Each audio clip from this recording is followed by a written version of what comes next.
Hello and welcome to the Empowered Couples Podcast, where here you get modern, non-boring relationship advice for you and your partner to communicate like pros, fight smarter, and stay on the same team no matter the challenge that you face. I am one of your hosts, Aaron Freeman. And I'm Jocelyn Freeman, but you all just know us as the Freemans. And this episode is about how to have a debrief conversation when you're triggered instead of spiraling. So we just got off a few coaching sessions with couples and we had to hit record because this was the theme that kept showing up in sessions.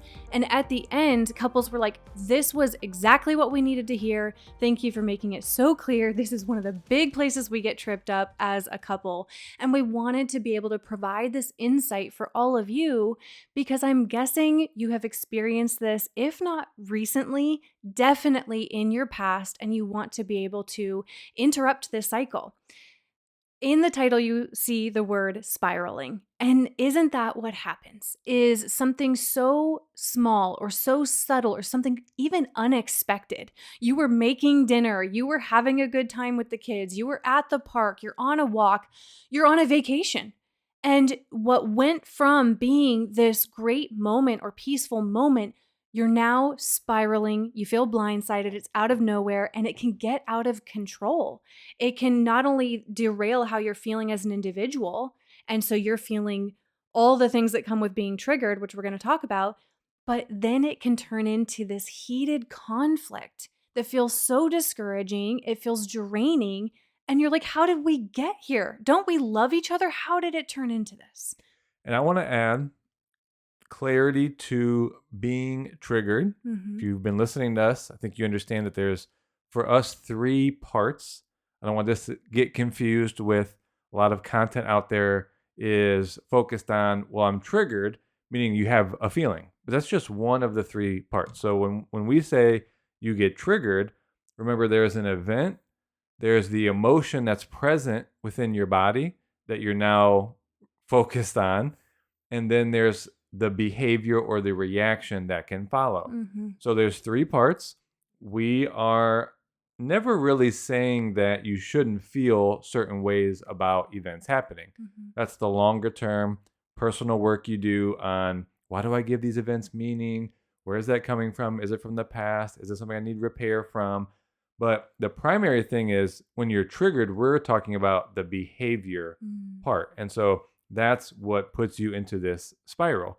And by all means, what we're going to really talk about here is how do you have a debrief kind of conversation?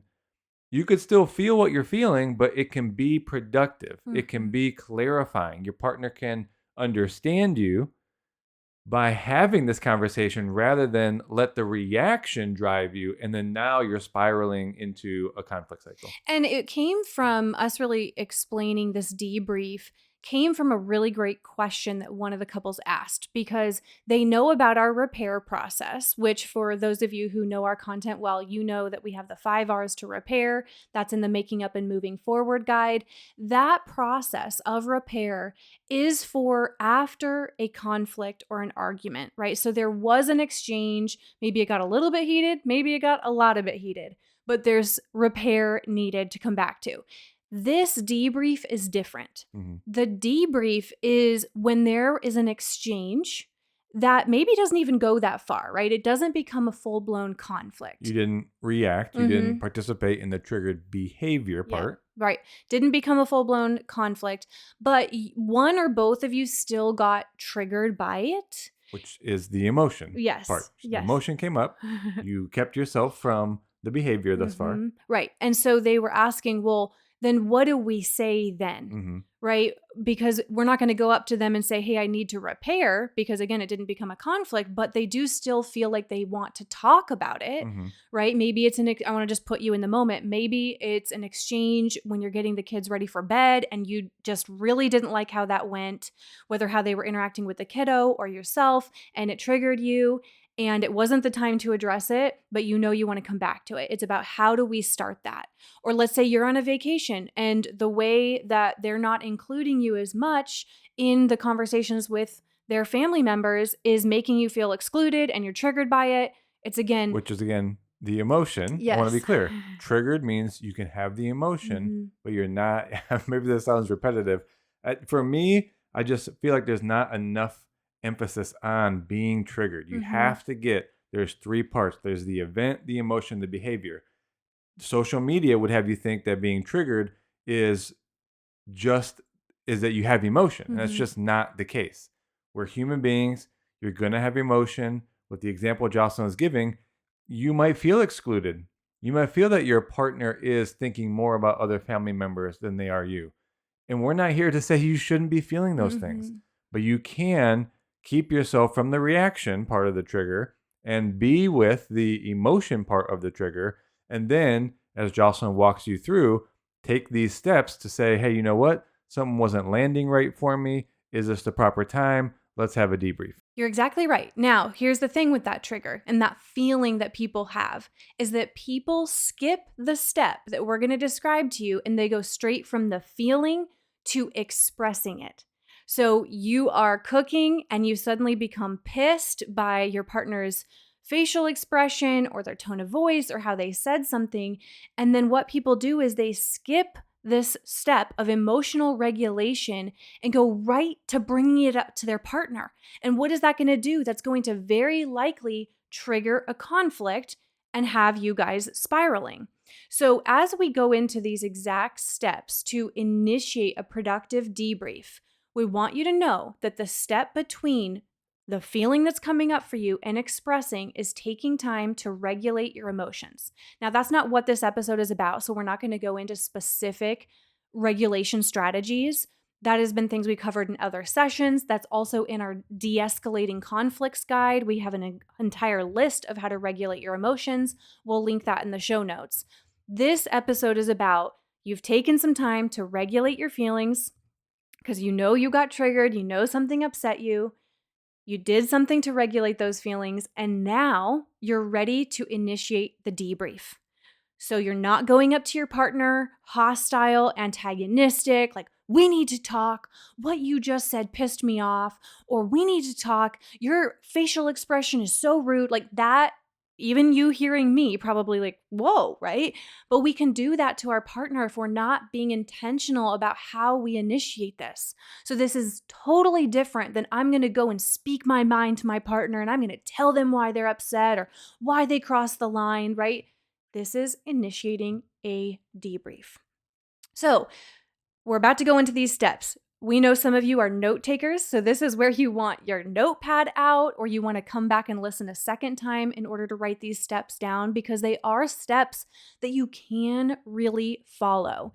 And if you want more in the entire strategy, because there are kind of offshoots to it, like I mentioned with the regulating emotions, this is all in the De-escalating Conflicts guide as well. So that really is a handy one to have. And that's why we made it, because we can't do private sessions with everyone. So we made that guide to feel as though we're walking you through how to really keep conversations and conflicts productive. All right, get ready for those notes. Again, that guide will be linked in the show notes. All right, so assuming you have taken some time to cool off and to regulate yourself.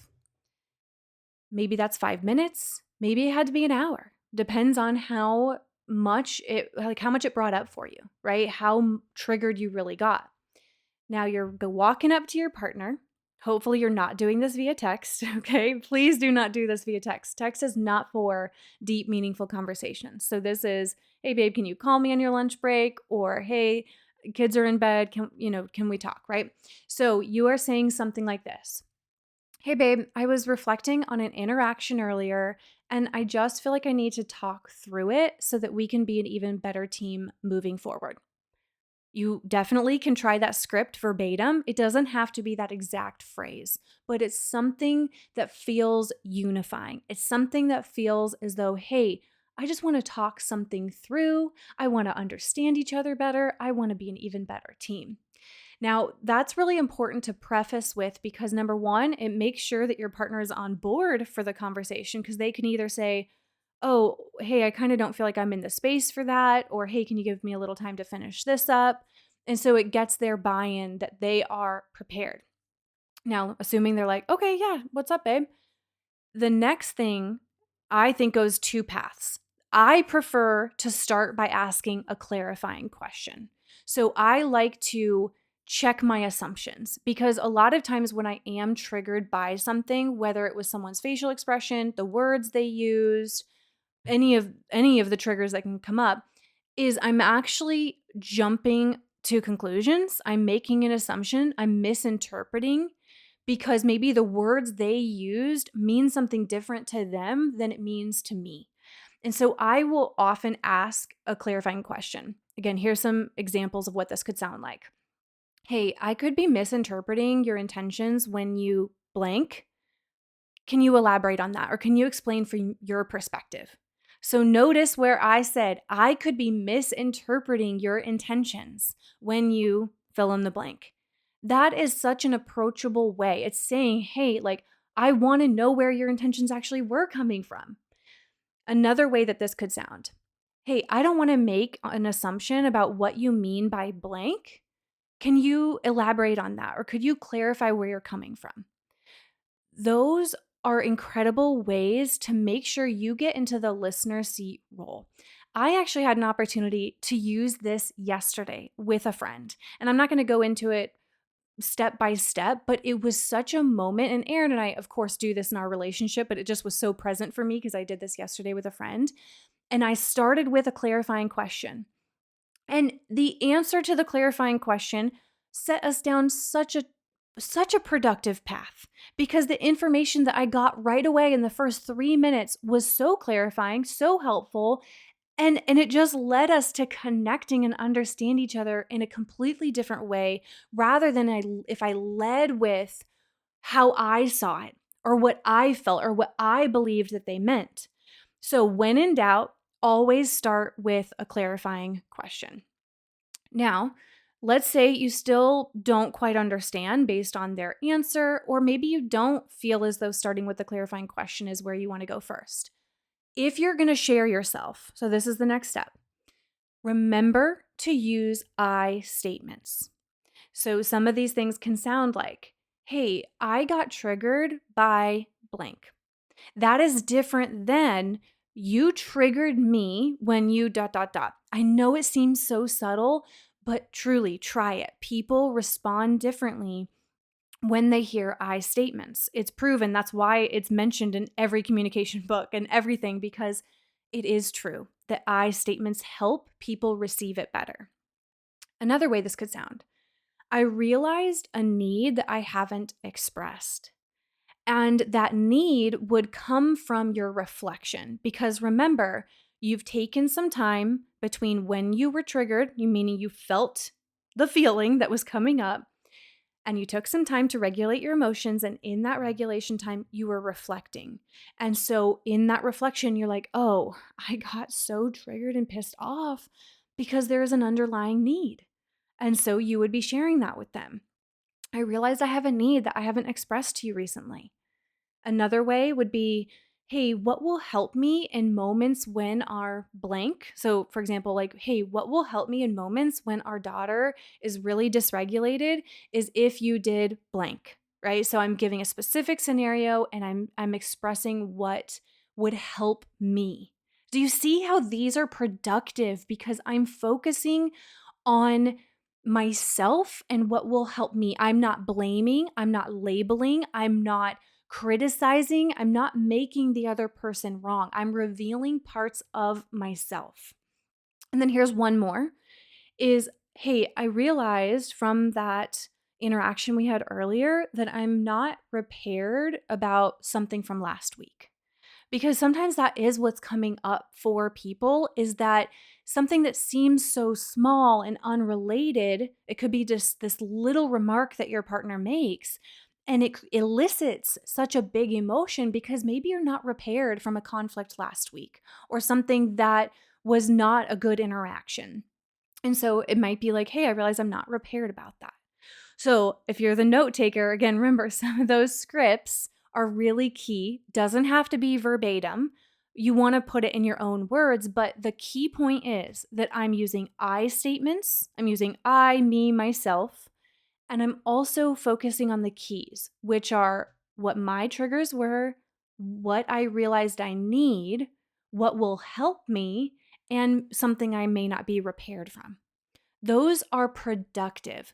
People get derailed when they go down the path of the labeling, the blaming, the attacking character, the catastrophizing. You already know how that goes.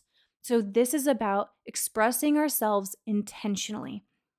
Now, you might be hearing that and saying, okay, Freemans, I'm going to work on that. What is the part of my partner, the listener? And that's why I really hope that both of you are listening to this episode and make sure, you ask your partner, hey, I think we both can get better at each of these roles.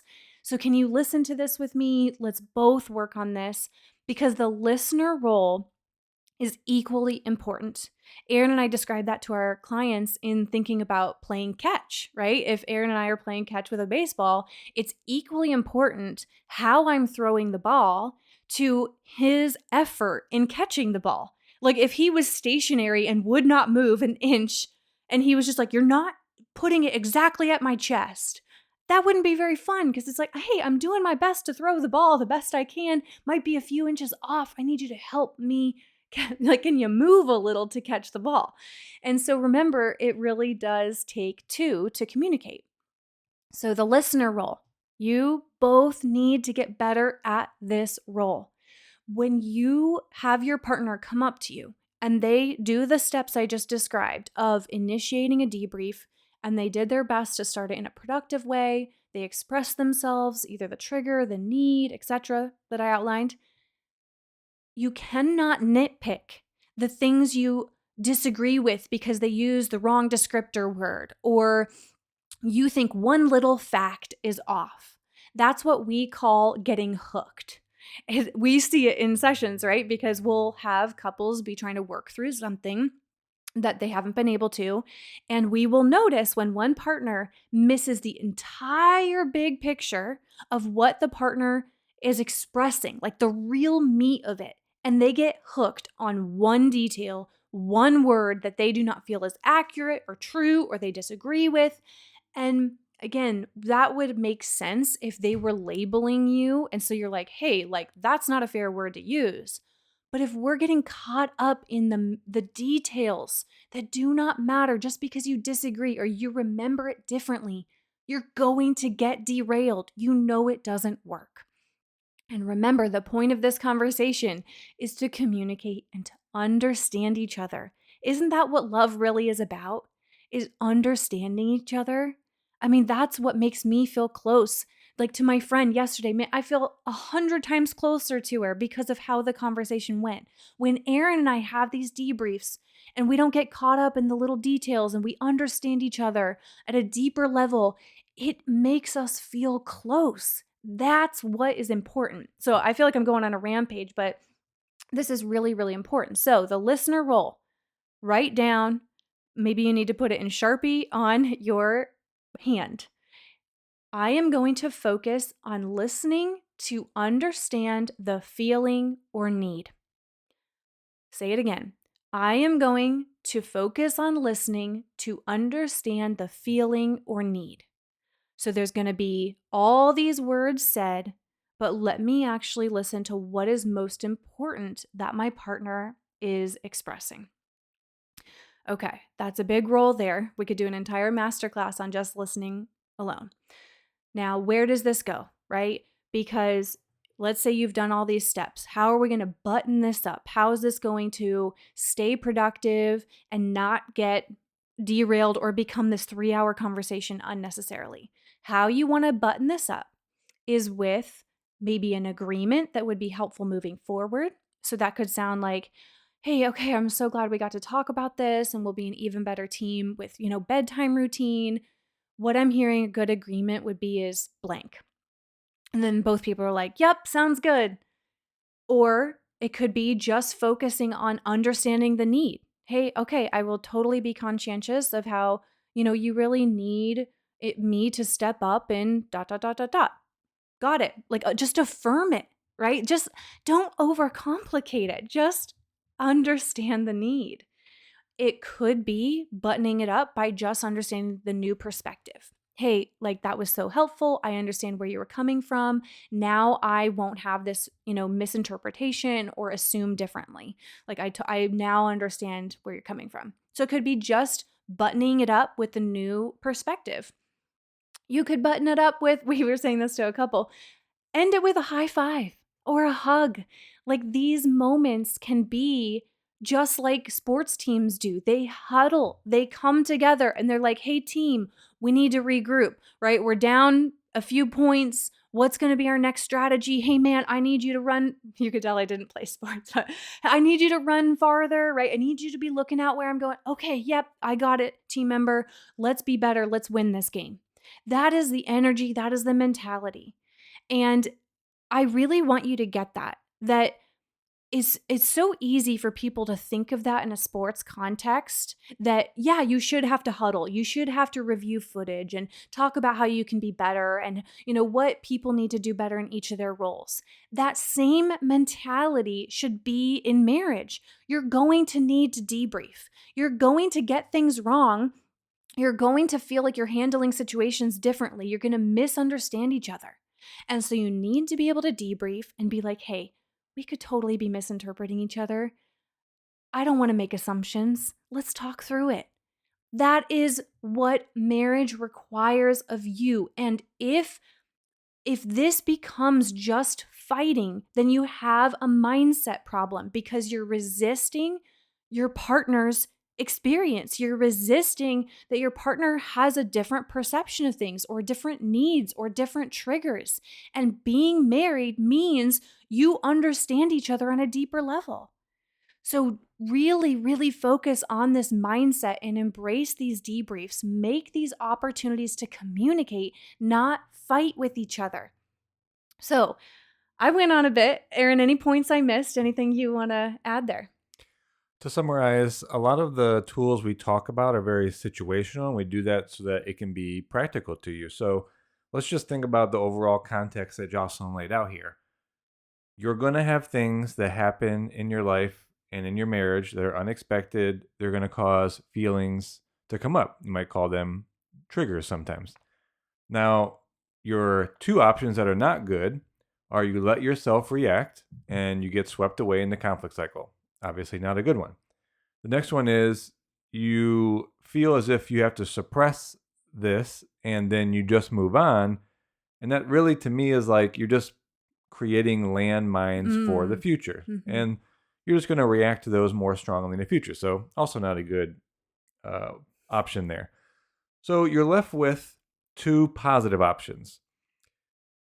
When you need to have a repair conversation and when you need just a debrief. So how do you differentiate these two? It's that the repair is needed when there was some damage that was caused. Mm-hmm. That's usually when something escalates a little bit further. It's also when you realize, like what Jocelyn is saying, well, this emotion came up because there's something this is reminding me of the past. That's a repair conversation. Mm-hmm. This debrief isn't used for repairing emotion and impact that's happened. This is the course correction. Mm-hmm. Because we don't need to spend a lot of time. We don't need to bring up the past. Wasn't that big of a deal. There's not like a big effect on one of the partners. So we just need to get on the same page, clarify what's needed, have a little huddle, and then we go from focusing on the present to the future so that we can get the better outcome that we need as a team. Mm-hmm. So that's how we want you to think of this. And the situation for a debrief, I think, is much more common than people realize. Mm-hmm. That if you just use this debrief, you could move past things with much more ease. Mm-hmm. And you don't always need a repair conversation. Well, because hopefully when you do these debriefs, you don't even get to the full-blown argument that you would need to repair from, right? Like you said, it's the course correction. It's you being able to redirect things. So remember that this is really about timing. This is really about understanding that one of the most important things you need to master for your relationship is being able to regulate your emotions and not go right from the feeling to expressing it. So there's a lot in here. This is a master class. This is not something you are going to perfect just by listening to this once. So we encourage you to listen to it again, take notes, as we said, and what would be really the most thorough way, because we can't do sessions with everyone, right? It really is impossible. that's why we created our guides. So you can actually go to thecouplesexperience.com/conflict guide. I know that's a long URL, so it's linked in the show notes. But that de-escalating conflicts guide will help you communicate instead of fight. It will also help you master these steps that we just walked you through. And being able to regulate your emotions, we go through regulation strategies, and we also help you get better at expressing yourself intentionally. All of those things that we said are, instead of labeling, attacking, catastrophizing, right? It's how do I express myself productively from the heart so that my partner understands me? So that's all in the De-escalating conflicts guide. If you do also need help with repair when arguments actually do come up, that's where our Making Up and Moving Forward guide can be helpful as well. So we'll link both of those in the show notes. Again, we created those as alternatives to being able to do private sessions, and we wanted to make them accessible for everyone. So we hope this was valuable. It was coming up in so many sessions, so we wanted to make sure that we shared it with you. If you're new here, by the way, make sure you hit the subscribe button so you can hear past and future episodes. And if you take away value from our podcast, would you give us a rating on whichever platform you're listening on? Hopefully you feel it's worthy hitting that 5 stars. That really helps us reach more people. But we are so grateful that you're here, and we will talk to you on the next episode.